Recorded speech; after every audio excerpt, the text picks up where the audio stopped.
Guys, it's Claire Mataira. It's October 2019, and I want to follow up on the ayahuasca video that I made not long ago. So here is a little bit more on the introduction with ayahuasca. Um, yeah, there's many different things that come up with ayahuasca, and in all the thousands of ceremonies I have attended to, and the thousands of times that I've drank, I found that there's always something new. Things are always different. It's really hard to imagine how that is possible, but it is true. But there are some general guidelines that it would be. I'm usually pretty happy when people actually throw up, because that means that they are actually doing some work on the cleaning. It helps them to alleviate the pressure that builds up inside themselves while the plant is cleaning them from old things and toxic waste. So that's the toxic waste is not just on the physical level, it's on the emotional level, it's on the psychic level. So ayahuasca works on many levels at the same time, and many people don't pay much attention to it because they're not used to paying attention to the subtle levels.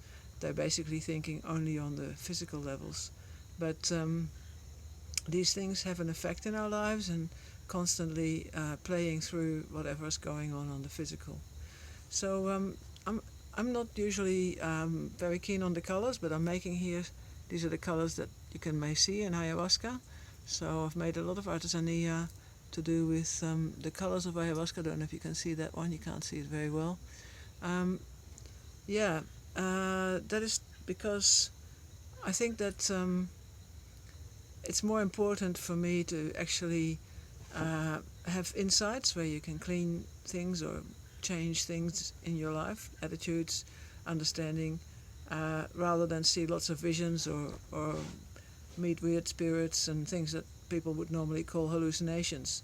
I like to have the practical effect that you actually walk away with some fresh understanding and some fresh approach to your life, without all the things that possibly only are there for a minute and then pass away again, like the idea of the hallucinations.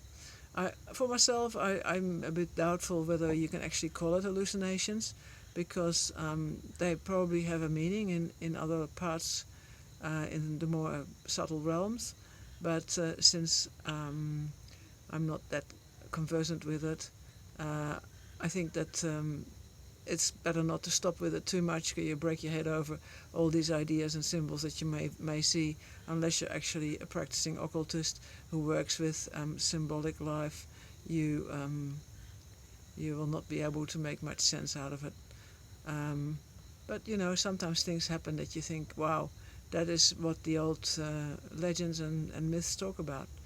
And a lot of those legends and myths were actually coming out of these medicine journeys that people used to make, either the shaman or the people that they were looking after or curing, or the aspirant who was taking medicine plants. So it's a whole other world. When you enter in there, it's actually not comparable exactly with the physical world, even though the physical world does have a relationship to it. And I always find it important that when you have certain insights, that you actually put it in practice. I call it something like buttoning it onto the physical, so that you might have an idea that really you should, you want to talk to a person that you normally can't talk to, so you might go through a whole process in your ayahuasca session about what's going on with that person and how. But I think it's important to bring it to the physical level, so it doesn't stay up there in the other realms. So that if you don't have to tell that person everything you saw, but you may just say hello to them the next time you see them, or shake their hand or greet them. And I found that many times people actually put themselves in your way when you actually already have seen them in your vision, and they just suddenly kind of pop up in your life, either on an email or actually bumping into them in the street. And it's always nice to say hi,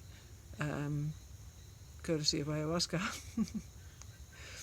Yeah, so I don't know if I showed this photo where I make some ayahuasca in a big pot. There we are, big pots. And a pot like that may make about 600 milliliters bottles, so not a lot of it comes out. It has to be very concentrated to have a good effect. If it's too weak, it can just make you feel unwell. It can be very frustrating. And I also think that when you are drinking, in the earlier times of your drinking, it's better if you actually do it with someone who's a bit more conversant with those realms, the subtle realms, so you don't actually get yourself all tangled up in things and places. Some people are taking to drinking that by themselves straight away, but I don't really think it's very wise. I think that it's better to have someone to guide you or to watch over you or something like that. And I found that in the first 2 years that I was working with ayahuasca, I never drank by myself. I had usually some shaman or some experienced person working with me. So that's the time of learning, and that's the time of becoming a bit more serious about dedicating yourself to that process. So here is another photo of the ayahuasca paraphernalia. So I've got, this is here the chacapa. It's a bunch of leaves that we use for making music and singing and keeping rhythm, because and there's the bottles of ayahuasca, the black color inside it, and the other one is the agua florida that we use to purify things or to freshen things up or to bring people back to a better feeling. So in the bottom there is the little cup that I use. Usually about 3/4 of that cup is quite enough. And the cigarettes are the mapacho cigarettes, which are natural cigarettes from the selva. Here you can buy them reasonably cheaply, and they are handmade. They're natural tobacco, so they're not having any other additives. Okay, so just hang on for a minute.